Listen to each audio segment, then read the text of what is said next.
नमस्कार मेरे प्यारे बच्चों। तो आज हम आपके लिए लेकर आए हैं पाठ 14 खान पान की बदलती तस्वीर। जैसा कि आपको सबको विदित है कि हम कक्षा 7 के भाग 2 वसंत भाग 2 के पाठ की अभी सीरीज चला रहे हैं। तो उसी के अंतर्गत ये आपका पाठ 14 है कक्षा 7 का। तो चलिए खान पान की बदलती तस्वीर के बारे में हम पढ़ेंगे। तो इससे पहले अब इसका जो लेखक हैं वो हैं, इसके लेखक हैं प्रयाग शुक्ल जी। अब प्रयाग शुक्ल जी के बारे में हम थोड़ा सा संक्षेप में आपको बताएंगे। जो प्रयाग शुक्ल जी हैं वो कवि, कथाकार, निबंधकार, कला समीक्षक और अनुवादक। प्रयाग शुक्ल का जन्म जो है वो 1940 में हुआ था। यानी कि कवि भी हैं, वो कथाकार भी हैं, निबंध भी, वो सभी चीज़ लिखते हैं। उनका जन्म जो है वो सन 1940 में कोलकाता में हुआ था। उनके यह जो हरा है इस पृष्ठ पर सुनिए ना फिर न कहना समेत 10 कविता संग्रह प्रकाशित हैं। उनके 3 उपन्यास, 5 कहानी और यात्रा वर्णनों की कई पुस्तकें भी हैं। तो इनके बारे में इतना सा आपको बता दिया है संक्षेप में। तो चलिए अब हम चलते हैं पाठ की ओर। पाठ जो है खान पान की बदलती तस्वीर, जैसा कि आपको इसके शीर्षक से ही विदित हो रहा है कि खान पान, पहले हमारा खान पान क्या था और आज हमारा खान पान क्या हो रहा है। हम पाश्चात्य संस्कृति को अपनाते जा रहे हैं और वहाँ के जो फूड जो खाना है उनको भी हम अपनाते जा रहे हैं। हमारे देश में जो है वो विभिन्न भाषाएं लोग रहते हैं और हर एक 28 यानी कि 28 हमारे राज्य हैं और 28 राज्यों की अपनी अपनी अलग संस्कृति, अपना अलग अलग खान पान है।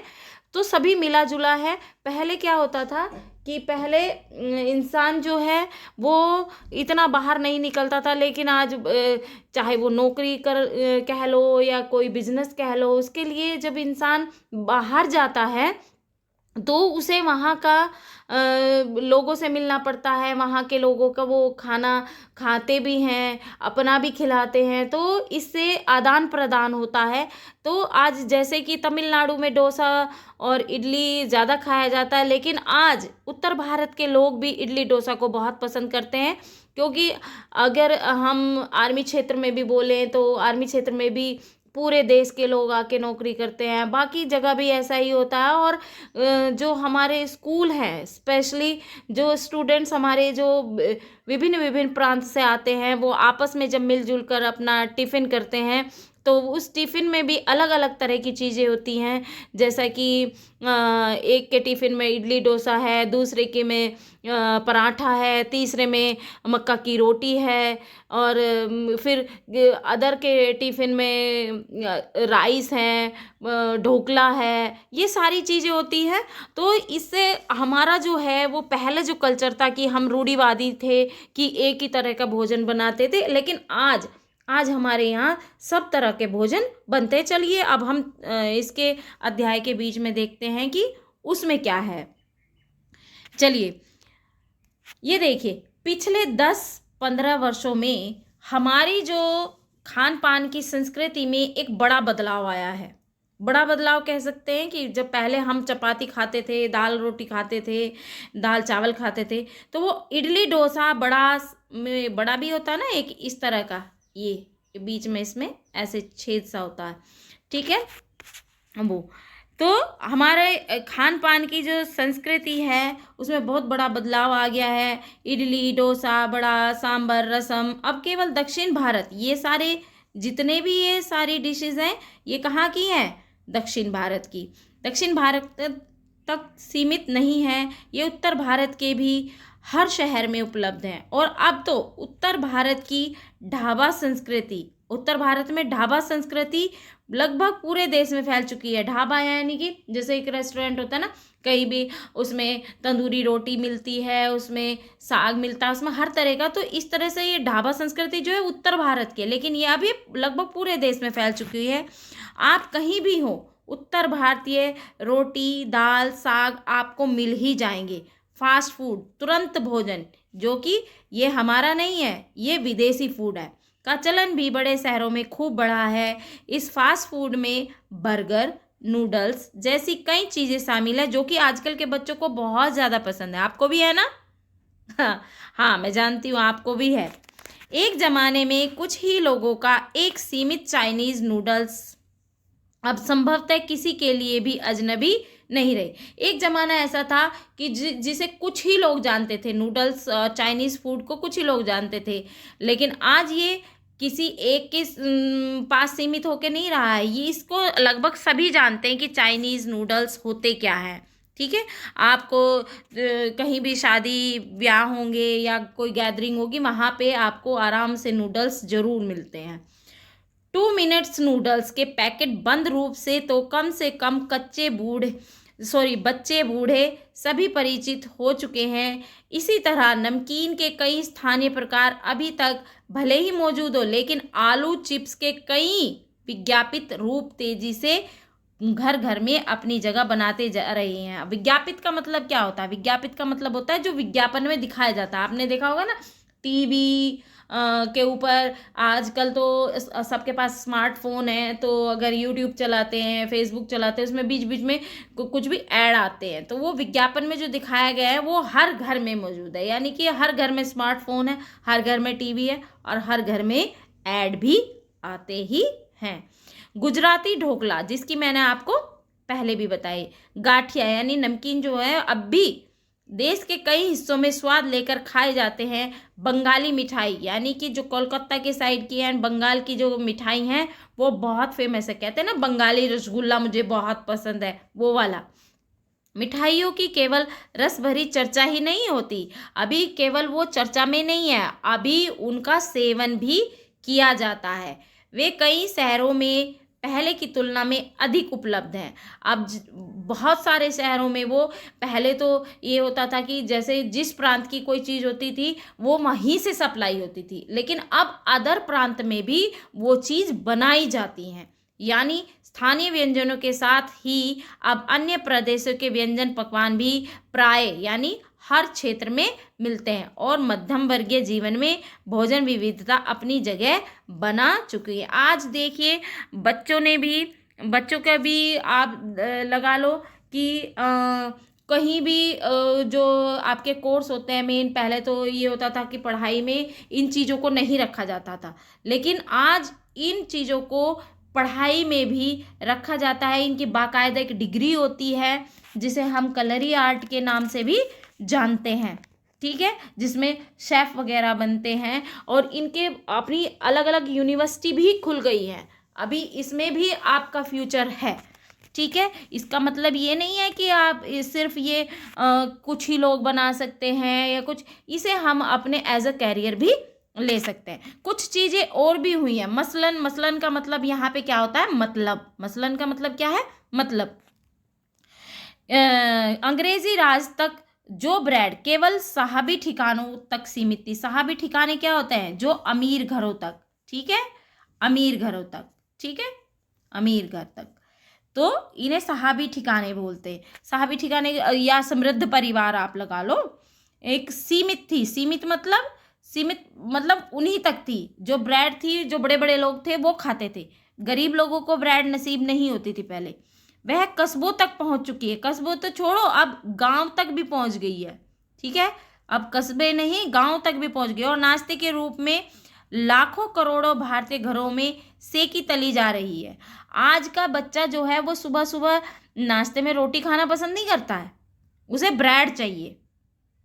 ठीक है, खान पान की बदलती हुई संस्कृति से सबसे अधिक प्रभावित नई पीढ़ी हुई है। जैसा कि मैंने अभी आपको बताया कि जो अब पीढ़ी है, जो नई पीढ़ी आ रही है, उसका खान पान पहले के अकॉर्डिंग बहुत बदल गया है। पहले लोग तो अभी भी दाल रोटी खाना पसंद करते हैं, लेकिन आज की जनरेशन वो दाल रोटी खाना पसंद नहीं करती। उसे नूडल्स चाहिए, ब्रेड चाहिए, उसको बर्गर चाहिए, यानी कि तरह तरह की चीज़ें जिसमें मसाला हो, जिसमें स्वाद हो, जो पहले के स्थानीय व्यंजनों के बारे में बहुत कम जानती है। कौन? आज की पीढ़ी।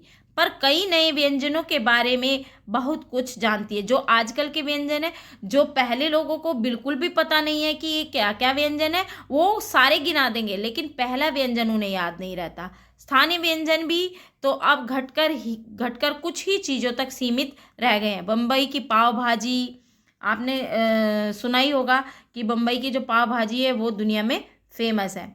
दिल्ली के छोले कुलचे की दुनिया पहले की तुलना में बड़ी ज़रूर है, पर अन्य स्थानीय व्यंजनों की दुनिया में छोटी हुई है।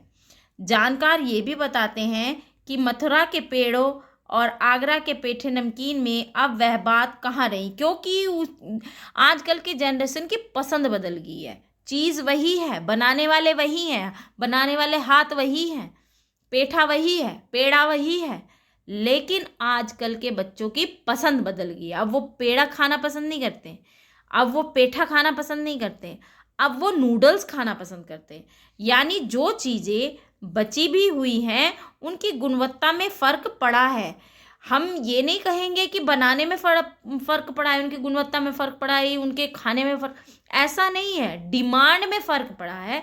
लोग बाग अब उस चीज़ को पसंद नहीं करते। लोगों में कौन है? आजकल की जनरेशन। फिर मौसम और ऋतुओं के अनुसार फलों खाद्यान्नों से जो व्यंजन और पकवान बना करते थे, उन्हें बनाने की फुर्सत भी अब कितने लोगों को रह गई। आजकल का जो फास्ट जमाना है, सबसे पहले तो आजकल का जो चलता फिरता इंसान जो है वो हमेशा कंप्यूटर की तरह भागता है, उसके पास समय ही नहीं है। पहले जब नया नया अनाज आता था, उस अनाज से एक मीठी कढ़ी बनाई जाती थी, नए अनाज से दलिया बनाया जाता था, नए अनाज से घर में लोग खुद ही बनाते थे, उस दलिया को खुद ही चक्की पे पीसते थे, खुद ही। उस खाने में ताकत भी होती थी और उस खाने को बनाने में मशक्कत भी बहुत लगती थी, मेहनत भी बहुत लगती थी। लेकिन आजकल की गृहिणियों को ना तो वो समय है, क्योंकि सभी वर्किंग हैं, सभी बाहर जाके काम करते हैं बच्चों के, क्योंकि अभी जैसे जैसे समय बदल रहा है, खान पान भी बदल रहा है। अब गृहिणियों या कामकाजी महिलाओं के लिए खरबूजे के बीज सुखाना, छीलना और फिर उनसे व्यंजन तैयार करना सचमुच दुस्साध्य है। दुस्साध्य का मतलब होता है कठिन है, ठीक है। दुस्साध्य का मतलब यहाँ पे क्या है? कठिन। क्यों? क्योंकि आज किसी के पास इतना समय नहीं है। आज अगर कुछ बनाना भी हो तो जाओ रेडीमेड जा कर के खरबूजे के बीज लेकर के आओ, छिले छिलाए, हमें कोई छीलना ही नहीं है।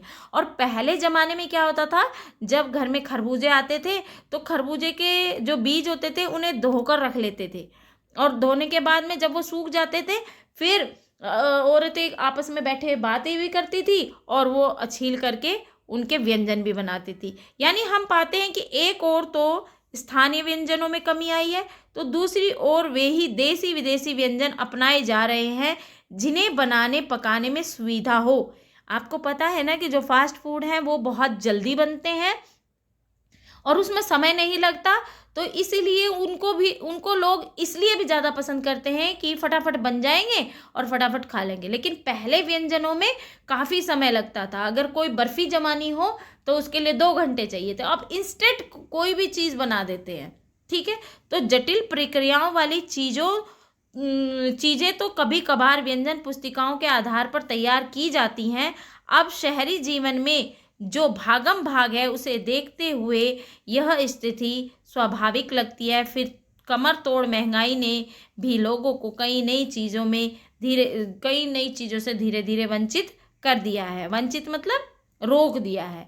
जिन व्यंजनों में बिना मेवों के स्वाद नहीं आता, उन्हें पकाने के बारे में भला कौन 4 बार नहीं सोचेगा। क्योंकि जो भी व्यंजन हैं, जो मिठाई हैं, जो बिना मेवे के बनती नहीं, उसे बनाने के देखिए, एक तो महंगाई ने कमर तोड़ दी है। महंगाई इतनी हो गई है कि आम इंसान तो कुछ बना ही नहीं सकता। पहले ये चीज़ें महंगी नहीं होती थी, पहले ये चीज़ें आम घरों में ही होती थी, क्योंकि मार्केट में इसका वो नहीं था, लोगों के पास समय था। खरबूजे के बीज निकाल के रख लिए, और घर में जैसे नारियल है, नारियल सुखा करके रख लिया, आपके गोंद है, ये सारी चीज़ें आसपास में ही मिल जाती थी। लेकिन आजकल हर चीज़ का व्यापार होता है, हर चीज़ महंगी हो गई है, तो भला बनाए भी कैसे? ठीक है। तो उन्हें बनाने के लिए यहाँ पे यही कहा गया है कि उनको बनाने के लिए भला कौन 2-4 बार नहीं सोचेगा, जरूर सोचेगा, क्योंकि वो उनकी बस से बाहर है मामला। ठीक, चलिए, खान पान की जो एक मिश्रित संस्कृति बनी है, खान पान की जो एक मिश्रित संस्कृति बनी है, इसके अपने सकारात्मक पक्ष भी हैं, सकारात्मक मतलब पॉजिटिव पक्ष भी हैं। गृहिणियों और कामकाजी महिलाओं को अब जल्दी तैयार हो जाने वाले विविध व्यंजनों की विधियां उपलब्ध हैं। आजकल खाने के नए नए जो डिशेस हैं, आपके पास में एक चैनल है, यूट्यूब है, वहाँ पे कोई भी आप सब्ज़ी बनाना है, कोई भी स्वीट डिश बनाना है, कोई डेज़र्ट बनाना है, आप उसमें एक वो डालो कि हाँ हमें ये चीज़ चाहिए, वो तुरंत 10 तरह की चीज़ तैयार करके दे देते हैं। तो ना तो आज बनाना मुश्किल है और ना आज समय किसी के पास है, बस फटाफट इंस्टेंट जितना बना फटाफट बना दिया। नई पीढ़ी को देश विदेश के व्यंजनों को जानने का सुयोग मिला है।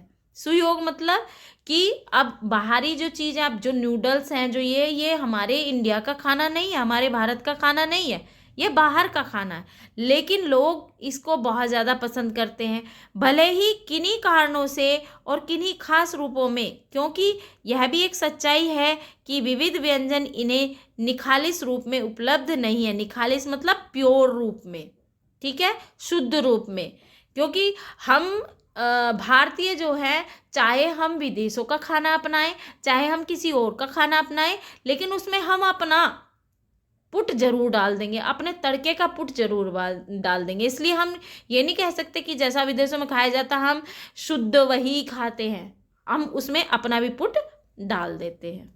ठीक है, चलिए, आज़ादी के बाद उद्योग धंधों, नौकरियों, तबादलों का जो एक नया विस्तार हुआ है। पहले, आज़ादी से पहले कोई भी एक जगह से दूसरी जगह नहीं जाता था, सब अपने गाँव में, अपने शहरों में वहीं रहते थे, वहीं नौकरी करते थे, वहीं जो भी कोई काम था। लेकिन आज जो है, नौकरी के लिए एक प्रांत से दूसरे प्रांत में, यानी कि एक देश से दूसरे देश में, हर जगह इंसान जाता है। उसके कारण भी खान पान की चीज़ें किसी एक प्रदेश से दूसरे प्रदेश में पहुंची हैं। बड़े शहरों के मध्यम वर्गीय स्कूलों में जब दोपहर के टिफ़िन के वक्त बच्चों के टिफ़िन डिब्बे खुलते हैं, जो कि मैंने आपको पाठ शुरू करने से पहले ही थोड़ा सा अवगत कराया था टिफ़िन के बारे में, तो उनसे विभिन्न प्रदेशों के व्यंजनों की खुशबू उठती है और वो बहुत ही अच्छा लगता है। एक टीचर होने के नाते अगर हम कहें कि हम जब ऐसे विविध संस्कृतियों के बच्चों को देखते हैं, उनके खान पान को देखते हैं, तो मन मंत्रमुग्ध हो जाता है। उनको देख करके मन इतना खुश होता है कि ये है हमारा भारत, असली भारत हमारा ये है। क्योंकि बच्चों के अंदर ना कोई बैर है, ना कोई मैल है, वो आपस में बैठकर हर कोई अपना टिफ़िन शेयर करता है और वो दृश्य बहुत ही मनोहर दिखाई देता है। हम मनुष्य से भी एक दूसरे को जानते हैं, हम मनुष्यों आपस में बातचीत से भी हम एक दूसरे को जानते हैं और हम खान पान से भी एक दूसरे को जानते हैं। तो हमारा जो मिलना जुलना है वो तो अलग है, लेकिन जो खान पान है वो भी हमारी एक दूसरे से पहचान बढ़ाता है। क्योंकि कोई चीज़ मुझे आती है, आपको नहीं आती, आपको आती है, मुझे नहीं आती, तो हम एक दूसरे से शेयर करते हैं कि मैं आपको ये चीज़ सिखाऊंगी, आप मुझे ये चीज़ सिखाओ। ठीक है, इस दृष्टि से देखें तो खान पान की नई संस्कृति में हमें राष्ट्रीय एकता के लिए नए बीज भी मिल सकते हैं और ये हो रहा है। राष्ट्रीय एकता बढ़ रही है इससे, क्योंकि हम आदान प्रदान कर रहे हैं संस्कृतियों का, खान पान का, उनकी विधियों का। तो इससे क्या है, हमारी राष्ट्रीय एकता बढ़ रही है। हम आज दक्षिण भारत को अच्छे से जानते हैं, दक्षिण भारत वाले हमको अच्छे से जानते हैं, उत्तर भारत वालों को, पूर्व भारत वाले जो है पश्चिम भारत वालों को अच्छे से जानते हैं। क्यों?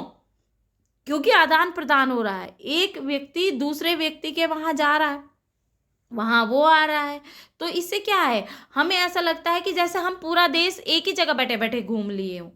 ठीक है, भली भांति तभी अंकुरित होंगे, यानी कि ये जो बीज हैं, ये बीज भली भांति अंकुरित तो तभी होंगे जब हम खान पान से जुड़ी हुई दूसरी चीज़ों की ओर भी ध्यान देंगे। ये नहीं है कि हम सिर्फ अपने अपने खाने पे ध्यान दे रहे हैं, आप अपने खाना बनाने पे ध्यान दे रहे हैं, दूसरे पे नहीं दे रहे, तो फिर वो बीज अंकुरित नहीं होगा। बीज मतलब राष्ट्रीय एकता का बीज। ठीक है। अंकुरित मतलब जब उसमें से छोटा छोटा सा पौधा निकलता है ना, आपने बीज देखा होगा, गीला हो जाता तो उसमें से छोटा छोटा सा पौधा निकलता, तो वैसे ही राष्ट्रीय एकता का बीज हमारे खान पान, हमारे आदान प्रदान, हमारे मेल जोल से जो पनपता है ना, वो पौधा। मसलन, मसलन का मतलब हम उस बोली, बानी, भाषा, भूषा आदि को भी किसी न किसी रूप में ज़्यादा जानेंगे जो किसी खान पान विशेष से जुड़ी हुई हो। अब जैसे साउथ में है, दक्षिण में है, दक्षिण में जो है साउथ इंडियन फूड बहुत ही अच्छा लगता है, क्योंकि ना तो उसमें ऑयल होता है और ना ही उसमें फैट होता है। तो वो चीज़ें जब हम खाना पसंद करेंगे तो उनकी वेशभूषा भी पसंद करेंगे, उनकी बोली भी जानने की कोशिश करेंगे, उनको ट्रेडिशनल उनका पहनावा क्या है वो भी जानने की कोशिश करेंगे। तो इससे क्या है, एक संस्कृति का आदान प्रदान हुआ और वो संस्कृति हमने सीखी। ठीक है बेटा, ये जो अध्याय है, ये जो पाठ है, ये आपको बहुत कुछ सिखा रहा है, बहुत कुछ सिखा रहा है। इसको सीखने से इसको पढ़ने से आपके अंदर पूरे देश के प्रति आदर भाव भी आ रहा है और अपनी संस्कृति को भी आप जान रहे हो। इसी के साथ ध्यान देने की बात यह है कि स्थानीय व्यंजनों का पुनरुद्धार हुआ है। पुनरुद्धार का मतलब क्या होता है, दोबारा उद्धार हो गया। जो स्थानीय व्यंजन है, जो अभी तक एक ही प्रांत में सीमित होकर रह गए थे, अब दूसरे लोग उनको पसंद करते हैं। देखिए, जो दक्षिण भारत के लोग हैं वो उत्तर भारत का खाना ज़्यादा पसंद करते हैं, और जो उत्तर भारत के लोग हैं वो दक्षिण भारत का खाना पसंद करते हैं। तो हुई ना डिमांड ज़्यादा, हुई ना वैल्यू ज़्यादा, तो उसका उद्धार हुआ ना। तो उसका पुनरुद्धार भी जरूरी है। जिन्हें अब एथनिक कहकर पुकारने का चलन बढ़ा है, यानी कि जो हमारा पुराना ट्रेडिशनल फूड है उसको एथनिक का नाम दे दिया है, यानी एक वर्ड दे दिया उन्होंने एथनिक, यानी कि हमारा पुराना, जो चीज़ पुरानी हो गई लेकिन एक वैल्यूएबल चीज़, ठीक है, तो उसे एथनिक बोल दिया। ऐसे स्थानीय व्यंजन केवल 5 सितारा होटलों के प्रचारार्थ नहीं छोड़ दिए जाने चाहिए। अब यहाँ पे क्या है कि अब एथनिक फूड कहते हैं ना, होटल में, बड़े बड़े होटल में जाके, जैसे कोई कहता कॉन्टिनेंटल फूड चाहिए, एथनिक फूड चाहिए, तो ये केवल हमारे 5 सितारा यानी बड़े बड़े होटलों की शोभा नहीं होनी चाहिए, हमें आम जीवन में भी इनको अपनाना चाहिए, हमें भूलना नहीं चाहिए। 5 सितारा होटलों में वे कभी कभार मिलते रहे, पर घरों बाजारों से गायब हो जाए तो यह दुर्भाग्य ही होगा। अब हम अपने फूड को अगर भूल जाएं और कभी कभी होटल में उनका नाम सुनाई दे तो ये भी अच्छी चीज़ नहीं है। ये हमें अपनी संस्कृति को भूलने जैसा होगा, जो कि हमें गंवारा नहीं है, जो कि हमें भूलना भी नहीं चाहिए। अच्छी तरह बनाई पकाई गई पूड़ियाँ, कचौड़ियाँ, जलेबियाँ भी अब बाज़ारों से गायब हो रही हैं। अब जलेबी खाना कोई नहीं पसंद करता, जबकि जलेबी हमारी क्या है, स्वीट डिश है, नेशनल स्वीट डिश। जलेबी क्या है हमारी, नेशनल स्वीट डिश, यानी हमारी मिठाई। पूड़ियाँ कचौड़ियाँ जो कि पहले खाते, आजकल क्या करते हैं कि पूड़ी कचौड़ी खाने से एसिडिटी हो गई, गैस बन गई। क्यों? क्योंकि आजकल हर काम बैठे बिठाए करने का है, हर काम कंप्यूटर पे करते हैं, तो उसके लिए बैठक का काम करना पड़ता है, और बैठक में जो है, जो ऑयली फूड होता है वो पचता नहीं है। पहले लोग क्या थे, फिजिकली फिट क्यों रहते थे, क्योंकि वो हैवी खाना खाते थे लेकिन हैवी वर्क भी करते थे। और आज हैवी वर्क है नहीं, आज सिर्फ दिमाग का वर्क रह गया है, दिमाग से काम करते हैं। मौसमी सब्जियों से भरे हुए समोसे भी अब कहाँ मिलते हैं। पहले जो समोसे थे वो जैसे ही मौसमी सब्जी आती थी, सर्दियों में गाजर हो गई, मटर हो गई, आलू, आलू तो खैर सब्जियों का राजा है, वो तो हर मौसम में मिलता है। लेकिन पहले जो सब्जियां होती थी वो मौसमी सब्जियों से भरे हुए समोसे, तरह तरह के समोसे बनते थे। आजकल समोसे सिर्फ आलू वाले रह गए। उत्तर भारत में उपलब्ध व्यंजनों की भी दुर्गति हो रही है। उत्तर भारत के जो व्यंजन है वो बहुत ही लाजवाब, बहुत ही स्वादिष्ट और बहुत ही अच्छे व्यंजन हैं, लेकिन अब उनकी भी दुर्गति हो रही है, उन्हें भी पूछने वाला कोई नहीं है। ठीक है, अचरज नहीं कि पहले उत्तर भारत में जो चीज़ें गली मोहल्लों की दुकानों में आम, गली मोहल्लों की दुकानों में आम यानी साधारण तौर पे मिल जाती थी, आज वो जो है वो नहीं मिल पा रही है। ठीक है, अभी उन्हें अब खास दुकानों में तलाशा जाता है। यानी कि अब जो चीज़ पहले गली मोहल्ले वाली दुकानों में, नुक्कड़ वाली दुकान पे मिल जाती थी, घर के बराबर वाली दुकान में मिल जाती थी, लेकिन अब वो चीज़ जो है पर्टिकुलर एक जगह पे जाकर के दुकान में ढूंढनी पड़ती है। अब उनको उसकी पर्टिकुलर, अच्छा पेड़ों की दुकान कहाँ है, अच्छा वहाँ है, तो पर्टिकुलर उस दुकान पे जाना पड़ता है। लेकिन पहले ऐसा नहीं था। यह भी एक कड़वा सच है कि स्थानीय व्यंजनों को हमने तथाकथित आधुनिकता के चलते छोड़ दिया। ठीक है, आधुनिकता के चलते छोड़ दिया, यानी जो स्थानीय व्यंजन है आधुनिक युग में उनकी डिमांड नहीं है, तो इसलिए हमने उन्हें छोड़ दिया। ऐसा होना नहीं चाहिए। ठीक है, और पश्चिमी की नकल में बहुत सी ऐसी चीज़ें अपना ली हैं जो स्वाद, स्वास्थ्य और सरसता के मामले में हमारे बहुत अनुकूल नहीं है। आपने देखा होगा जितना भी हम चाइनीज़ फूड या फास्ट फूड खाते हैं, उससे क्या होता है, हमारे जो अंदर है वो क्या हो जाता है, हमारे अंदर स्वास्थ्य को वो हानि पहुंचाते हैं, क्योंकि वो कच्चा पक्का खाना होता है, मैदा का खाना होता है, और मैदा जो है हमारी आंतों के लिए अच्छी चीज़ नहीं होती। ठीक, तो चलिए आगे। हो तो यह भी रहा है कि खान पान की मिश्रित संस्कृति में हम कई बार चीज़ों का असली और अलग स्वाद नहीं ले पा रहे। अक्सर प्रीति भोजों और पार्टियों में, यानी किसी के यहाँ जब दावत को प्रीति भोज बोला जाता है, और पार्टियों में एक साथ ढेरों चीज़ें रख दी जाती हैं, ढेरों मतलब बहुत सारी चीज़ें रख दी जाती हैं, और उनका स्वाद गड़मड़ का मतलब क्या होता है, बिना किसी काम के आपस में मिला हुआ, यानी मिक्स किया हुआ। गड़मड़ मतलब कुछ करना कुछ हो तो हो कुछ और जाता है, तो उसे गड़मड़ बोलते हैं। खान पान की मिश्रित या विविध संस्कृति हमें विविध मतलब अनेकों प्रकार की संस्कृति हमें कुछ चीज़ें चुनने का अवसर देती है। हम उसका लाभ प्राय नहीं उठा रहे हैं।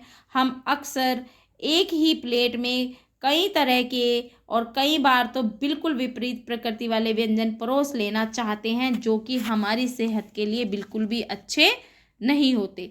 जैसे कि पहले बड़े लोग बोलते थे कि आम के साथ दही नहीं खाना चाहिए, लेकिन आज हम हर चीज़ वही करते हैं जो हमें नहीं खाना चाहिए। इससे क्या होता है, वो एक दूसरे के जब विरोध में होती हैं कुछ चीज़ें, तो वो जो है वो विकार उत्पन्न करते हैं। वो चीज़ जो है अलग अपना दोनों चीज़ का विरोधाभास हो जाने के कारण पेट में गड़बड़ हो जाता है, विकार उत्पन्न हो जाता है।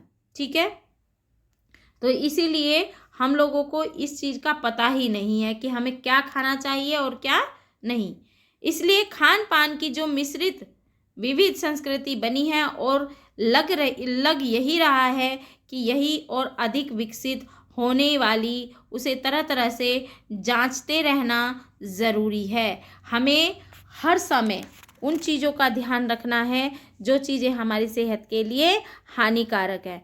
बेशक वो चीज़ें अलग अलग संस्कृति या मिश्रित विविध संस्कृति से बनी है और विकसित होने वाली है, पर हमें उनकी जांच करते रहना चाहिए। अर्थात ये हमारे लिए सही है या नहीं है, ये चीज़ हमें जांच करते रहना है। अब इसका थोड़ा सा अभ्यास कार्य कर लेते हैं हम।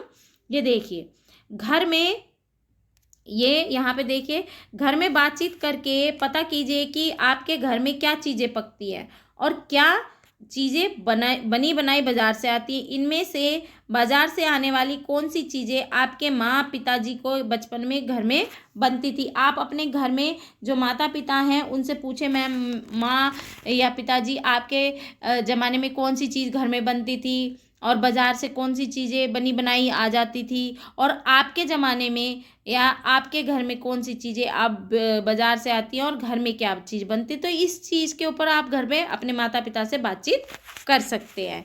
ठीक है, तो ये सारी आपके करने योग्य चीज़ें हैं। अब यहाँ देखिए, यहाँ खाने पकाने और स्वाद से संबंधित कुछ शब्द दिए गए हैं। इन्हें ध्यान से देखिए और इनका वर्गीकरण कीजिए। तो आपको भोजन जो है, यहाँ पे 3 कैटेगरी दी गई हैं: भोजन, कैसे पकाया, और स्वाद। ठीक है। तो यहाँ पे देखिए, जैसे आपका हो गया दाल, ठीक है। तो दाल यहाँ रखेंगे आप, और उसको कैसे पकाया जाता है, उबाल कर पकाया जाता है, ठीक है। यहाँ पे हम आपको लिख करके बता देते हैं, एक एक हिंट दे देते हैं, बाकी आपको खुद करना है, ठीक है। देखिए यहाँ पे है दाल, ठीक है। अब दाल है, कैसे पकाया जाता है, उबाल कर, ठीक है। उसका स्वाद कैसा आता है, नमकीन, ठीक, नमकीन। अब आपको दूसरा शब्द बताते हैं, तो ये तो दाल हो गया। अब दूसरा शब्द बताते हैं आपको, यहाँ पे है भात, ठीक है। भात का भी उबालना ही होगा, उबालने के बाद में जो दाल है उबालने के बाद में तड़का भी लगाया जाता है, ठीक है। तो जो रोटी है, अब रोटी को हम रोटी बता देते हैं, इसमें दाल और भात का सेम सा है, उबाला जाता है भात को। ये भात आप चाहो तो उसमें मीठा डाल लो, या चाहो तो कैसे भी वो कर लो उबाल करके, और जो दाल है उसको उबालने के बाद में तड़का भी लगाते हैं, ठीक है। तो अब यहाँ पे आपका आ गया जो है ये आपका क्या बताएं आपको, रोटी बता देते हैं, ठीक है, रोटी, ठीक है। बाकी का आप खुद कर लेना। इसमें रोटी को हम क्या करते हैं, सेकते हैं, सेक कर ही बनाते हैं ना, सेकना, ठीक है। और वो लगती कैसी है, कैसी लगती है रोटी, थोड़ी सी मीठी मीठी सी लगती है। आप खाली अगर रोटी खाओगे तो वो थोड़ा सा मीठा लगेगा उसका स्वाद, ठीक है। अगर आप खाली रोटी भी खाओगे तो उसका स्वाद कैसा लगता है, मीठा लगता है, ठीक है। तो आपको इसी प्रकार से ये करने हैं, ठीक। तो चलिए आगे चलते हैं। नंबर 3 है छोंक, चावल और कढ़ी।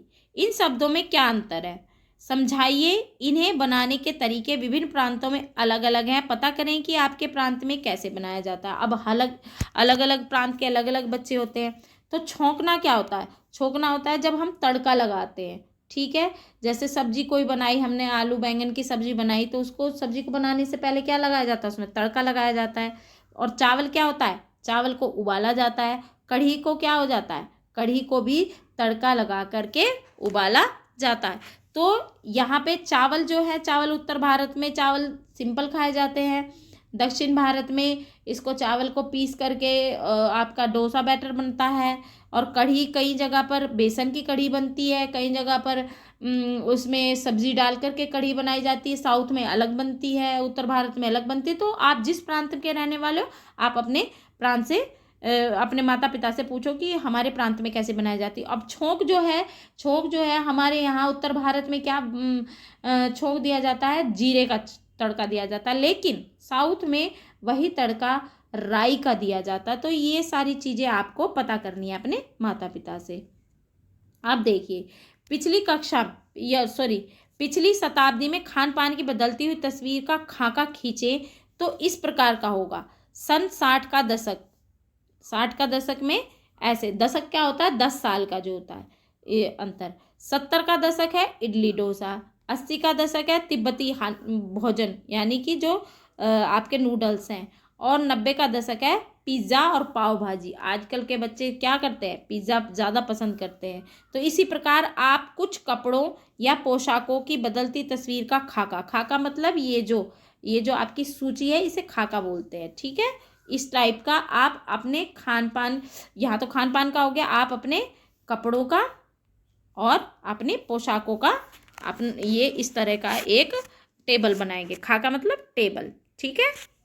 चलिए अब हम आगे चलते हैं। यहाँ पर ये देखिए, मान लीजिए आपके घर में कोई मेहमान आ गया और जो आपके प्रांत का पारंपरिक भोजन करना चाहता है, उन्हें खिलाने के लिए घर के लोगों की मदद से एक व्यंजन सूची मेन्यू तैयार करिए।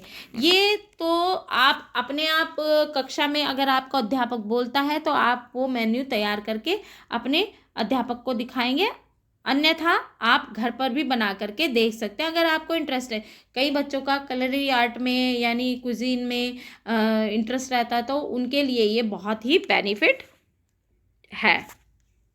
अनुमान और कल्पना, अनुमान और कल्पना में क्या है कि इस चीज़ से हम अनुमान भी लगा सकते हैं, कल्पना भी कर सकते हैं कि क्या क्या हम इस चैप्टर से रिलेटेड बात कर सकते हैं। फास्ट फूड यानी तुरंत भोजन के नफ़े और नुकसान पर कक्षा में वाद विवाद, जो कि डिबेट होना ही चाहिए, क्योंकि आज जितने छोटे छोटे बच्चे बीमार हो रहे हैं उसका एक कारण है फास्ट फूड।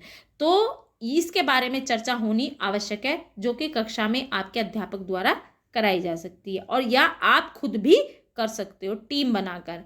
हर शहर कस्बे में कुछ ऐसी जगहें होती हैं जो अपने किसी खास व्यंजन के लिए जानी जाती हैं। आप अपने शहर कस्बे का नक्शा बनाकर उसमें ऐसी सभी जगहों को दर्शाइए।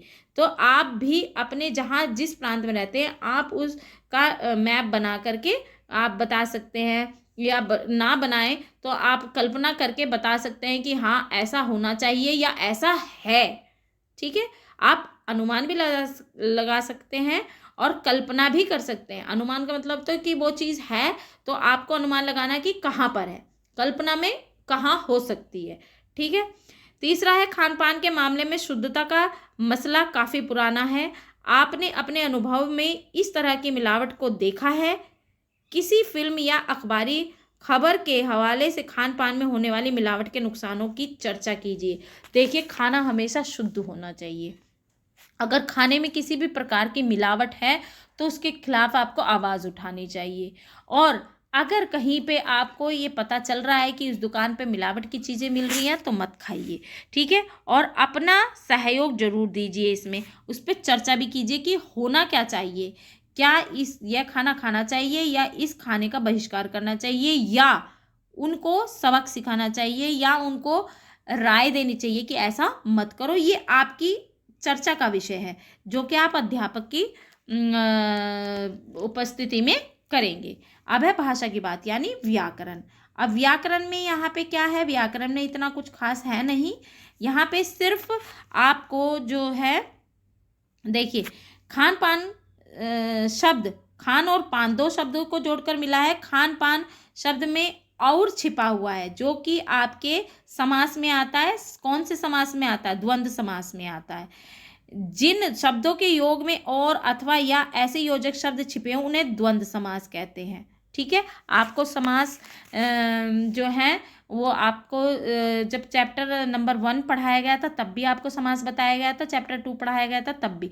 और समास क्या होते हैं? जब दो या दो से अधिक शब्द मिलकर एक नया सार्थक शब्द बनाते हैं वो समास कहलाते हैं। ठीक है, और समास में समास 6 प्रकार के होते हैं। तत्सम, आपको स्टार्टिंग से बताती हूँ। अव्ययी समास, जिसमें पहला पद प्रधान होता है। तत्पुरुष, जिसमें जो है आपके कारक आते हैं। कर्मधारय, जिसमें पहला पद जो है वो विशेषण होता है। और आपका द्वंद्व समास, पहला पद जो होता है वो संख्यावाचक होता है। द्वंद्व समास जो कि ये है, इसमें बीच में ये योजक आता है। देखो, सब में योजक है ना, सब में योजक है। और इस योजक की जगह हम और, अथवा, या इन शब्दों का प्रयोग करते हैं जब हम इनको तोड़ते हैं, इनका विग्रह करते हैं, तो इसे द्वंद्व समास कहते हैं। एक होता है बहुब्रीहि, जिसमें कोई भी पद प्रधान ना होकर तीसरा पद प्रधान होता है, अर्थात कोई विशेष व्यक्ति। ठीक है, तो ये आपके हैं द्वंद्व समास जो कि आपको ये करने हैं। और इनमें आपने लगाना है कि सीना पिरोना होता है, या सीना और पिरोना होता है, या सीना अथवा पिरोना होता है, तो ये आपको करने हैं। ठीक है, आप देखिए यहाँ पे ये है आपका दूसरा। कई बार एक शब्द सुनने या पढ़ने पर कोई और शब्द याद आ जाता। आइए शब्दों की ऐसी कड़ी बनाएं। नीचे शुरुआत की गई है, उसे आप आगे बढ़ाइए। कक्षा में मौखिक सामूहिक गतिविधि के रूप में भी इसे दिया जा सकता है। इडली, दक्षिण, केरल, ओणम, त्योहार, छुट्टी, आराम। तो इन शब्दों की आप कड़ी जोड़ेंगे। जैसे इडली है, इडली के साथ आप कोई भी एक चीज़ जोड़ सकते हो। जैसे इडली के साथ डोसा जोड़ दिया, दक्षिण के साथ भारत जोड़ दिया, केरल राज्य जोड़ दिया, ओणम के साथ में आपने क्या लगाना है वो आपकी इच्छा है। ठीक है, तो ये इस प्रकार की कुछ आपका अभ्यास कार्य था जो कि हमने आपको यहाँ पे समझाया है। उम्मीद है कि आपको यह अध्याय और यह अभ्यास कार्य अच्छा लगा होगा, आपने एंजॉय किया होगा। तो चलिए फिर, अगर आपको ये सब चीज़ें अच्छी लग रही हैं तो आप हमें फटाफट से लाइक, शेयर और सब्सक्राइब कर दीजिए। और अगर कोई और भी आपकी डिमांड हो या कोई आपकी डाउट हो या कुछ भी, आप कमेंट बॉक्स में भी लिख करके हमें बता सकते हैं, हम आपका इंतज़ार करेंगे। तो चलिए मिलते हैं आपको नए पाठ में, पाठ 15 में। तो तब तक के लिए नमस्कार।